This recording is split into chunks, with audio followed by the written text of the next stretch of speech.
ব্রহ্মানন্দ কি এই অষ্টাঙ্গ যোগে যারা সিদ্ধি লাভ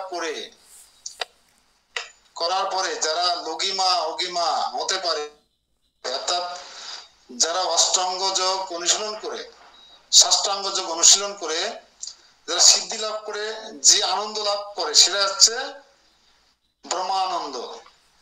সেটা কি? যেমন আপনি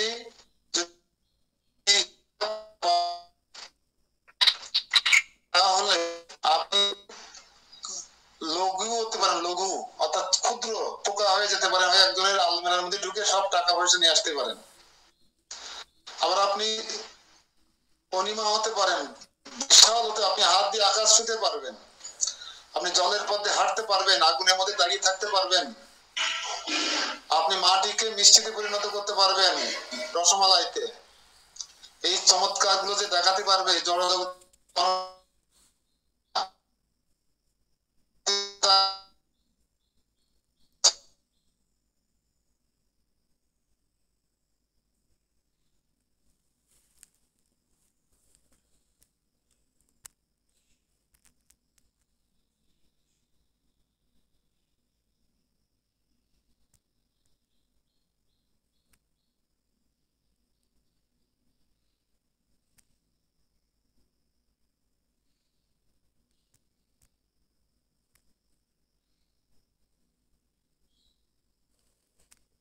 গেলে কি হয়, মানুষ আপনাকে ঈশ্বর জ্ঞানে পূজা করবে, মহিলারা লাইন দিয়ে আপনার কাছে আসবে, আপনার চরণ আঁচল দিয়ে মুছে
ভগবানের সেবা করে আনন্দ সন্তোষ প্রাপ্তি হয়, সেটা হচ্ছে পরমানন্দ, যার কোনো ক্ষয় নেই,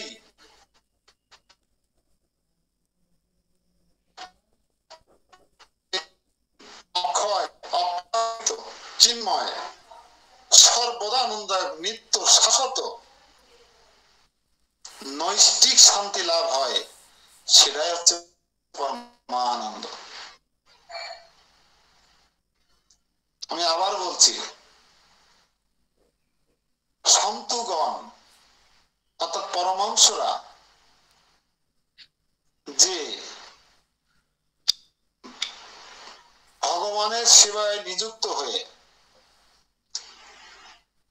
সীমাহীন, অক্ষয়, অপ্রাকৃত,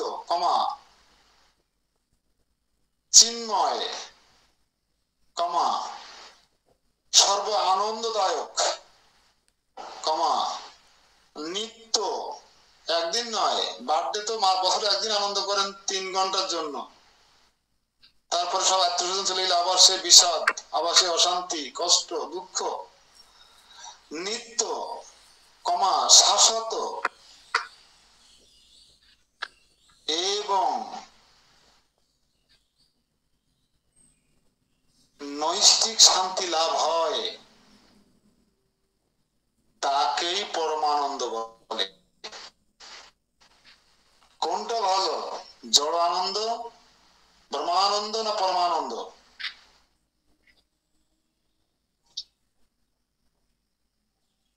তন্ময় কে আছেন? তন্ময়, একটু ক্যামেরাটা অন করুন। আপনাকে বলছি,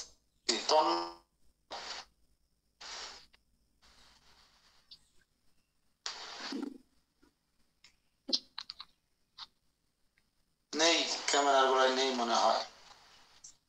আপনি বলুন তন্ময় কে আছেন? আইডিতে তন্ময় নামে যে আইডিটা আছে, আমি আপনাকে আইডেন্টিফাই করতে পারছি না, আপনি বলবেন যে এই 3 প্রকার আছে, জড় আনন্দ, ব্রহ্মানন্দ আর পরমানন্দ, কোনটা শ্রেষ্ঠ?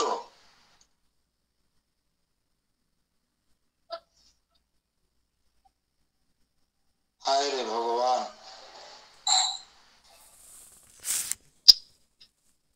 আইডিটা ওপেন করে আমার সামনে রেখে চলে গেছে।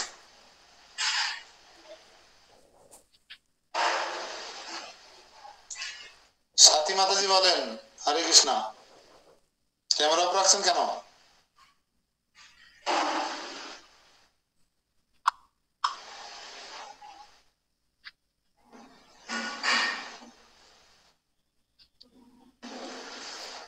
আচ্ছা, যারা ক্যামেরা অফ আছে তারা কি আদৌ কি ক্যামেরার সামনে আছে? আমার কিন্তু মাথা গরম হয়ে যাচ্ছে, কিন্তু এই ক্লাস সব বন্ধ করে দিবা না কিন্তু, এরকম যদি দেখি কখনো। আপনারা ঢুকছেন কেন? যারা ওপেন করতে পারছেন না, কথা বলে উত্তর দিতে পারছেন, আপনি ঢুকছেন কেন? কি দরকার আপনাদের? ভাই ভাই কিছু দীক্ষা তো এমনি হয়ে যাবে।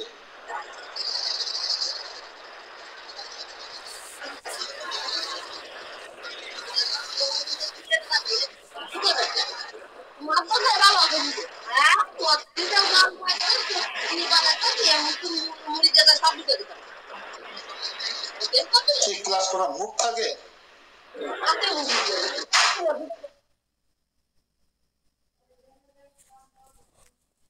দুইটা ব্যক্তিকে আমি কল করেছি, দুইটা ব্যক্তি সাড়া দেয়নি, তাহলে কি আমি ভূতের সাথে গল্প করছি এখানে বসে বসে?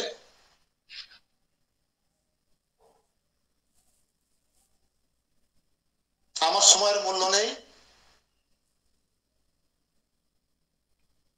কেন আপনারা ক্যামেরা অন করেছেন? কেন আপনারা আইডি অন করেছেন?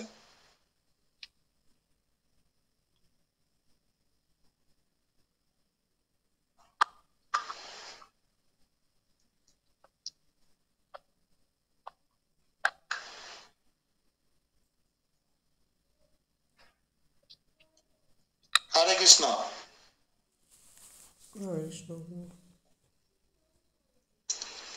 কথা বলতে হবে, ওই যে স্পিকার অন করতে হবে। আমি প্রশ্ন করেছি 3 রকম আনন্দের বর্ণনা করেছি আমি, কোন আনন্দ শ্রেষ্ঠ? আমি যাকে কল করব তাকে উত্তর দিতে হবে হ্যাঁ না, চেষ্টা করতে হবে। এটা তো আর ভার্সিটির ক্লাস বা হাই স্কুল বা প্রাইমারি ক্লাস না। বুঝিয়ে বলার চেষ্টা করছি, না বুঝলে আবার বুঝিয়ে দেব। এর জন্য ক্যামেরাটা থাকবে, আই কন্টাক্ট ঠিক থাকবে, আমি বুঝবো যে আপনি আমার সাথে আই কন্টাক্ট ঠিক রেখে আমার কথাগুলো শুনছেন। এখন আপনি যদি ক্লাসটা অন করে রেখে আপনি যদি পালিয়ে যান, ঘুমিয়ে যান, তাহলে আমার এই বক বক করার কি মানে আছে?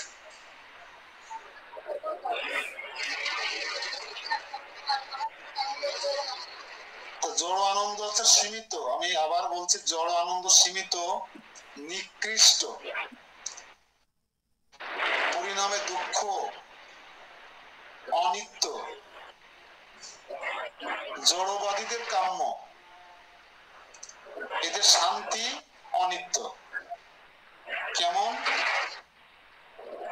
ধরেন আজকে আপনার ছেলের জন্মদিন, 7 দিন আগের থেকে গোছাচ্ছেন, চাল ডাল মাছ মাংস দুধ ডিম বন্ধু বান্ধব ইত্যাদি ইত্যাদি, বেলুন বেলুন ফেস্টুন মেস্টুন মোমবাতি কত কিছু গোছাচ্ছেন, বান্ধবী বন্ধু কলিগ সবাইকে নিমন্ত্রণ করেছেন, রান্না বান্না ধুমধাম চলছে সারাদিন। তারা চাকরি থেকে একটা নির্দিষ্ট টাইমের জন্য আপনার বাড়িতে আসবে, একদম খাওয়ার সময় আসবে, এসে বসবে, সেন্টেন মেরে ছুটছাট পরে এসে ওরে একটু হ্যাপি বার্থডে টু ইউ দিয়ে চলে যাবে খেয়ে দিয়ে। আর ওই ডিজে মিজে বাজবে, যা শুনলে হার্ট অ্যাটাক রোগীরা শ্মশানে যে শুয়ে থাকবে। এই আনন্দ হবে ঘন্টা 2-3, হওয়ার পরে সবাই টাটা বাই বাই দিয়ে চলে যাবে। 9টা 9:30 বাজবে, খাবে, আবার ব্যাগে করে নিয়েও যাবে। সুযোগ থাকলে চুরি করে ভ্যানিটি ব্যাগের দোকান মাংস নিয়ে যাবে, বুঝছেন? এই হচ্ছে 3 ঘন্টার 7 দিনের আয়োজন, 3 ঘন্টায় শেষ। ভাল লাগবে? কেউ নেই আর। পড়ে আছে টেবিল, এটো থালা, চুলোর পরে আড়ি পাড়ি কড়াই, হ্যাঁ, সারা বাড়ি ঘর দর গেজানো। এবার আপনার আনন্দ হবে না, দুঃখ নেমে আসবে। কি মনে হয়? আপনার থালা বাসন মেজে দেওয়ার কেউ নেই, আজকে কারেন্ট চলে গেছে, জল আসেনি ট্যাপে, হ্যাঁ, কড়াই মড়াই সেভাবে পড়ে আছে, হ্যাঁ, ডাইনিং টেবিলে সব উচ্ছিষ্ট পড়ে আছে। হ্যাপি বার্থডে টু ইউ আনন্দ থাকবে তো? ম্যারেজ ডে লিপস্টিক থাকবে তো ঠোঁটে? থাকবে না। এটা হচ্ছে জড় আনন্দ। ক্ষণিকের জন্য ডিজে বাজিয়ে একটু এটা ওটা খেলেন, বরং মহাপাপের ভাগীদার হলেন, জীব হত্যা করলেন একাধিক করে, বন্ধু বান্ধবের সন্তুষ্ট করলেন, ভগবানকে সন্তুষ্ট করার জন্য কিছুই করলেন না। এই আনন্দ জড় আনন্দ, এই আনন্দ সীমিত, এই আনন্দ নিকৃষ্ট, এই আনন্দ পরিণামে দুঃখ ডেকে নিয়ে আসে। আর আমাদের জগৎ বিশেষ করে ভারতবর্ষ পার্টি পার্টি আর পার্টি।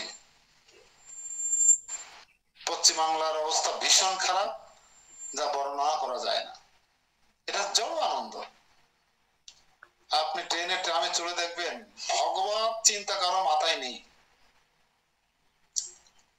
হাঁটছে মোবাইলের মধ্যে হাঁটছে রাস্তা দিয়ে, ট্রেনে উঠে পারেনি, মোবাইলটা বের করে শুরু করে দিয়েছে। 80 বছর বয়স কি 40 60 25 15 12 সঙ্গে সঙ্গে মোবাইল টেনে বের করে এরকম করছে। ভিড়ের মধ্যে দাঁড়াতে পারছে না, তার মধ্যে মোবাইলের কোঁচো করে মোবাইল টিপছে। কেউ কারোর সাথে সম্প্রীতি নেই, ভালোবাসা নেই, আন্তরিকতা নেই, সহর্দতা নেই, কৃষ্ণ কথা নেই, পারিবারিক কথা নেই, সব যন্ত্র হয়ে গেছে। জড় আনন্দ, এটা নিকৃষ্ট, সীমিত, পরিণামে দুঃখদায়ক।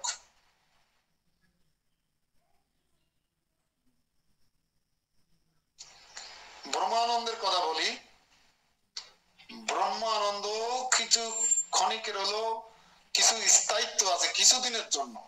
একটা জীবন, আমি ধরুন 25 বছর কঠোর তপস্যা করে কামাখ্যায় গিয়ে আমি সিদ্ধি লাভ করলাম।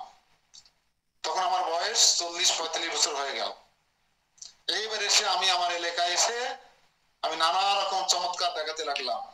আমি জলের মধ্যে হাঁটতে লাগলাম, আমি আকাশ ছুতে লাগলাম লম্বা হয়ে হাত দিয়ে, আমি ছোট হয়ে কারো আলমিরার মধ্যে ঢুকে গেলাম, কারো ঘরের মধ্যে ঢুকে গেলাম, আমি মাটিতে মিষ্টি তৈরি করে চমৎকার দেখালাম, কাগজ দিয়ে টাকা তৈরি করে দিলাম, আমাকে সবাই বাহবা দিচ্ছে, আমার লাইন দিয়ে আমার চরণে পুষ্প দিচ্ছে, হ্যাঁ আমার প্রণাম করছে, খ্যাতি করছে, ভগবান বলে মান্যতা দিচ্ছে।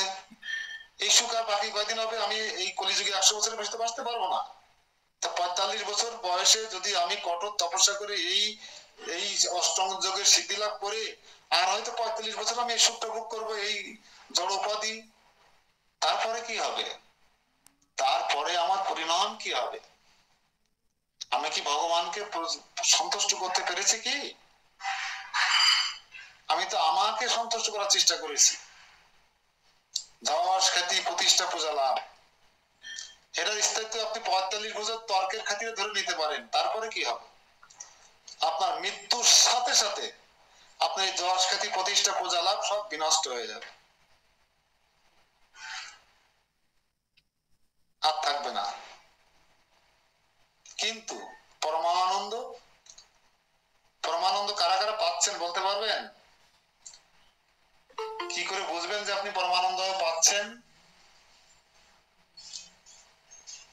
কি করে বুঝবেন আপনি যে আপনার সেবা ভগবান গ্রহণ করছেন? দাদা বাবু। হরে কৃষ্ণ। হরে কৃষ্ণ। তখন ভগবানের সেবা করে মনের মধ্যে শান্তি আসবে, জপ করতে ইচ্ছে করো বেশি করে, জপ আর শেষ করতে ইচ্ছে করবে না, মালা আরেকটা মালা করি আরেকটা মালা করি। যখন ভাগবত পাঠ করতে ইচ্ছে করবে, পাঠ করতে করতে চোখ দিয়ে জল আসবে, ভগবানের সেবা করতে করতে এই সমস্ত ভাব যখন আসবে তখন বুঝতে হবে যে না কিছুটা। কিন্তু আমার তো মালা টানা হয়, কখন 20 মালা শেষ হবে? জব মোবাইল করতে করতে হবে নাকি বাসের ট্রামে হবে? একবার 20 মালা হলেই হয়, তাহলে আমার কি গতি হবে? না আগে এরকম হয়তো, এখন কিছুটা নিয়ন্ত্রণে আসতেছে, সময় বাদ করে একটু চেষ্টা করা যাক। কিন্তু আমি তো অত্যন্ত চঞ্চল মন আমার, তেলেঙ্গানা, হরিয়ানা, হায়দ্রাবাদ, ছত্তিশগড়, উড়িষ্যা এই করে বেড়াচ্ছি, তাহলে আমি কিভাবে ভগবানের সেবা করে সন্তোষ লাভ করব? কিভাবে জবে আনন্দ পাবে? কিভাবে ভাগবত পড়ে সেই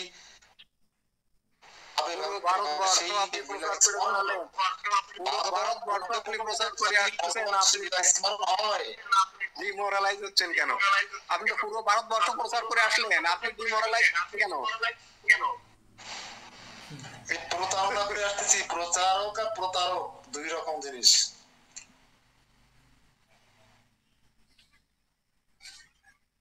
যাই হোক, আমি একটা ভালো কনসেপ্ট দিতে পারলাম। আনন্দ করবেন, ঠিক আছে, আনন্দ নির্বাচিত করার দায়িত্ব আপনার বিবেকের উপর ছেড়ে দিবেন। কোন আনন্দ করবেন? জড় আনন্দ করবেন তো পরিণামে দুঃখ পাবেন। ব্রহ্মানন্দ করবেন তো কিছুদিনের জন্য যশ খ্যাতি প্রতিষ্ঠা পূজা লাভ পাবেন।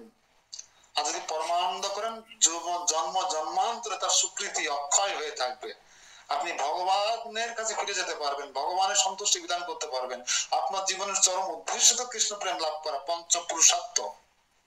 সেটা কিসের মাধ্যমে হবে? পরমানন্দের মাধ্যমে হবে। আপনি যখন ভগবানের সেবা করে নিষ্ঠা, ওই যে শ্রীমদ ভগবত গীতার নবম অধ্যায়ের 26 নম্বর শ্লোক বলছেন না, বিশুদ্ধ চিত্ত নিষ্কাম ভক্ত শ্রদ্ধা সহকারে যদি আমাকে ফল, জল, ফুল এই জাতীয় দ্রব্য অর্পণ করে আমি তার সে ভক্তিপ্রীত উপহার প্রীতি সহকারে গ্রহণ করি।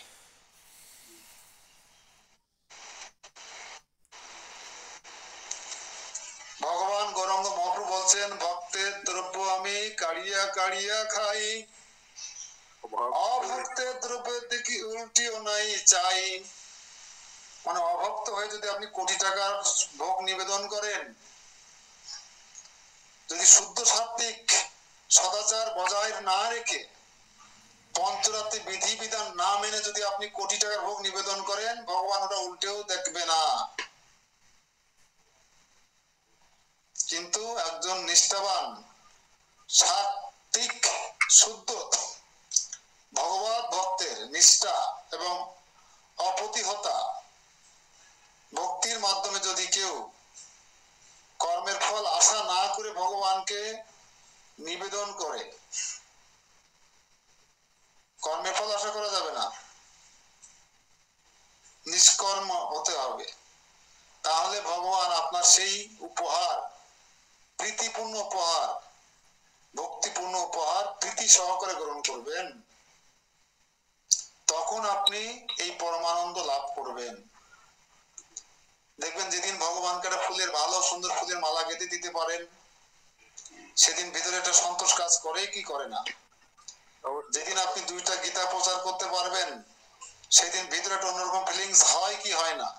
তবে আপনি পরমানন্দ লাভ করার সবথেকে অন্যতম উপায় প্রবাদ দিয়ে গেছেন, বুক ডিস্ট্রিবিউশন। প্রবাদ বুক ডিস্ট্রিবিউশন করতে বলে গেছেন, যে বুক ডিস্ট্রিবিউশনে যে কি আনন্দ, যদি কেউ বুক ডিস্ট্রিবিউশন করে থাকেন, একদিন গীতা বা ভাগবত প্রচার করে দেখুন না, তার আনন্দ অন্যরকম।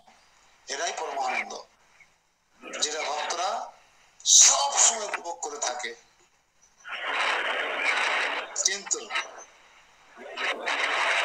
জল আনন্দ ছাড়তে পারেনি। এখনো ম্যারেজ ডে পালন হয়, এখনো বার্থডে পালন হয়। যেমন কিছুদিন আগে আমাদের বাসায় হয়ে গেছে 5ই মার্চ না কি যেন, হ্যাপি বার্থডে হলো 45তম না 46তম না 42তম। তাহলে আমরা এখনো ওইটা বার্থডে, ম্যারেজ ডে এগুলো আমরা গুরুত্ব দেব না, এগুলো হচ্ছে জড় আনন্দ। তারপরে ভক্তরা এটাকে পরমানন্দে পরিণত করে নেয়। আপনারা যদি নারাই ছাড়তে পারেন, তা আমরা তো ওখানে ডিজে বাজাই না, জীব হত্যা করি না, রোষ জ্বালা হয় না, ভগবানকে উদ্দেশ্য করে ওই দিন ভালো ভালো ভগবানের জন্য রাজভোগ রান্না হয়, ওই দিন কীর্তন মেলা হয়, ওই দিন পাঠ হতে পারে, সমস্ত ভক্তদের ডেকে নিয়ে আসি আমরা নেমন্তন্ন করে, সাধু সঙ্গ হয়, সাধু সঙ্গে কৃষ্ণ কথা হয়, সংকীর্তন হয়। হ্যাঁ, এর মাধ্যমে আমরা সেলিব্রিটি করি, ভগবানকে সবকিছু উৎসর্গ করি। কেকটাও যদি তৈরি করি কোন ভক্ত দিয়ে, সেটাও ভগবানকে উৎসর্গ করি। আমরা যদি অনেকগুলো ফুল সংগ্রহ করি, সেই ফুলের মালা ঢালা ভগবানকে উৎসর্গ করি। আমরা নানা রকম সুন্দর সুন্দর যে সমস্ত ভোগ রান্না করি, ভগবানকে নিবেদন করি। আমরা শুধু প্রসাদটুকু গ্রহণ করি, কিন্তু সবকিছু কাকে নিবেদন করে গ্রহণ করি? ভগবানকে। এটা ভক্তরা করতেই পারে, এটা নিয়ে আমার বেশি অ্যালার্জি নেই। তবে অ্যালার্জি হচ্ছে জড় আনন্দে। জড় আনন্দ কেমন জানেন? চুলকানির মতন চুলকানি। খাজনি চেনেন? খাজনি হয়েছে বাগেরহাটে একটা মেয়ে আমাকে বলছে, আঙ্কেল আঙ্কেল আমার না খাজনি হয়েছে। হ্যাঁ, খাজনি বোঝেন তো? চুলকালে কি যে ভালো লাগে, চুলকালে কি আনন্দ, মনে হয় তোমার স্বর্গে চলে যাচ্ছে। চুলকাতে চুলকাতে যদি চুলকানো একবার ছেড়ে দেওয়া হয়, ইস কি জ্বলা জ্বলে না। জড় ওষুধটা হচ্ছে এরকম চুলকানির মতন। হ্যাঁ, আর ব্রহ্মসুখ কেমন জানেন? ব্রহ্মসুখ হচ্ছে ডন মাইন্ড। মনে করছে ও ও ও ও কত বড় হয়ে গেছে, ও কত বড় হয়ে গেছে, ও কত সিদ্ধি লাভ করে গেছে, ও আকাশ ফুটো করে ফেলছে। দেখা গেল ঘুম থেকে উঠে গেল, ও গুজ্জদারের মধ্যে আঙুল দিয়ে বসে আছে।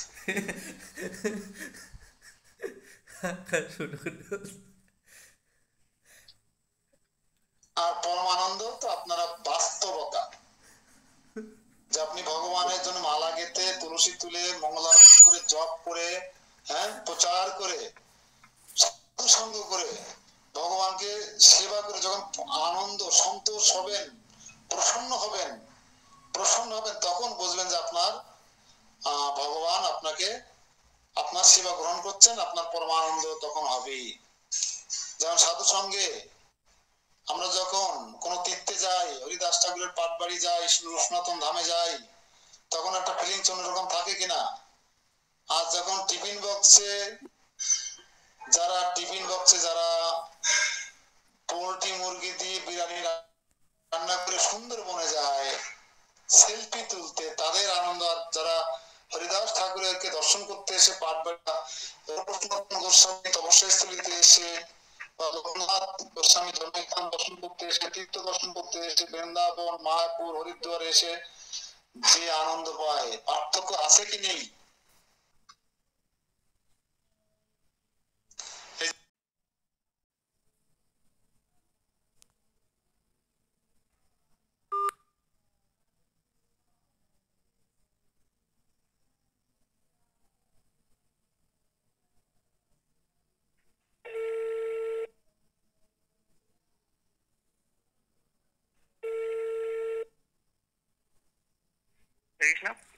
হ্যাঁ, ক্লাসে জয়েন করিস নি?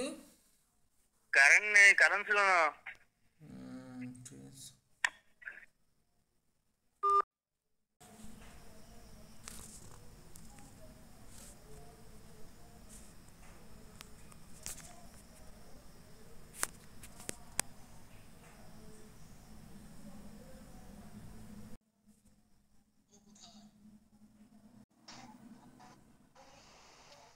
হ্যাঁ, তো তারা কোন চিন্তায় পড়ে গেছে কি হলে বউ ঘরে থাকবে, বউ চলে যাবে না।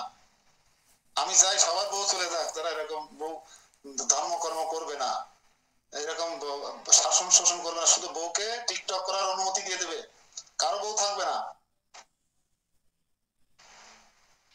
মোবাইল আর টিকটক করার সুযোগ দেবেন বউকে, কারো বউ থাকবে না আমি মনে করি।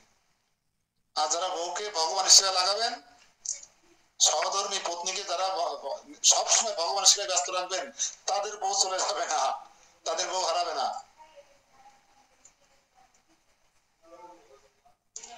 সাধু সাবধান, বলবেন আপনাদের আত্মীয় স্বজনকে যে বউকে মোবাইল আর টিকটক দিও না, টিকটক বউর হাতে ভগবানকে তুলে দাও, ভগবানের সেবা তুলে দাও, দেখবা এই বউ কখনো হারিয়ে যাবে না।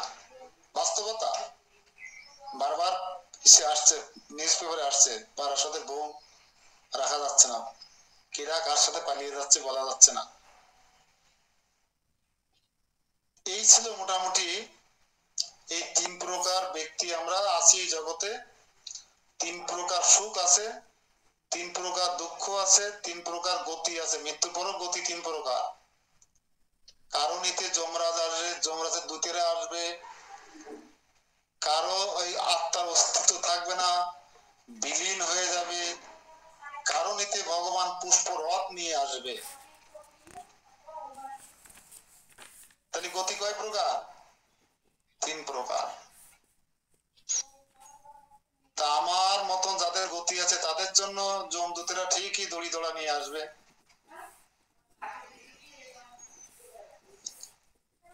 তা আমার মনে হয় এই ক্লাসের মাধ্যমে আমার 5ম অধ্যায় শেষ হয়ে গেল। আমি 5ম অধ্যায় কিন্তু শেষ করে দিলাম। যেহেতু আমার কাছে এখানে বাংলা গীতা নেই, আমি যেখানে আছি, অতএব আপনারা এখন শুধু শ্লোকগুলোর অনুবাদগুলো পড়ে নিতেই পারেন। তাৎপর্যে যেখানে যা আছে আমি পুরো পোস্টমর্টম করে দেওয়ার চেষ্টা করেছি, যতদূর আমার বিদ্যা বুদ্ধি, এই মাথা মোটা তো আমি এই বিদ্যা বুদ্ধি যতটুকু আমি এখান থেকে নিতে পেরেছি 5 অধ্যায় থেকে, আমি সেটা এই কয়দিন ডেলিভারি দেওয়ার চেষ্টা করলাম। এই হচ্ছে 5ম অধ্যায়ের সার বস্তু, সার সংক্ষেপ, উপসংহার। আপনি চাইলে 5ম অধ্যায় এবার 10 মিনিটের মধ্যে পড়ে নিতে পারেন, হয়তো 20 মিনিট সময় লাগতে পারে। শ্লোক অনুবাদ দেখবেন আমি যা যা আলোচনা করেছি আপনি সব মনে করবেন যে আমার সব বোঝা হয়ে গেছে, জানা হয়ে গেছে। অবশ্য আমাদের পক্ষে যেহেতু আমাদের সব কিন্তু ইন্দ্রিয় ত্রুটিপূর্ণতা, আমাদের পরিপূর্ণ জানা সম্ভব নয়, তবে অন্তত কিছু যে বুঝতে পেরেছি, জানতে পেরেছি, এটা আপনার অনুধাবন হবে। এটা আপনি অন্তত অনুমান করতে পারবেন যে আমি অন্তত এটা আমার অনেক আগেই তো আলোচনা হয়ে গেছে, মনে হবে আগেই আলোচনা হয়ে গেছে, একটু আগেই তো আলোচনা হলো, এটা আপনি বুঝতে পারবেন। তো 7টা বেজে গেছে বাংলাদেশের টাইম। আজকে এখানে শেষ, কালকে আমরা 6ষ্ঠ অধ্যায় শুরু করব। তো আপনারা বাড়িতে আপনাদের পড়ায় থাকলো, আজকে আপনারা শুধু এখানে শ্লোক বেশি না, মনে হয় 5ম অধ্যায় কটা শ্লোক আছে?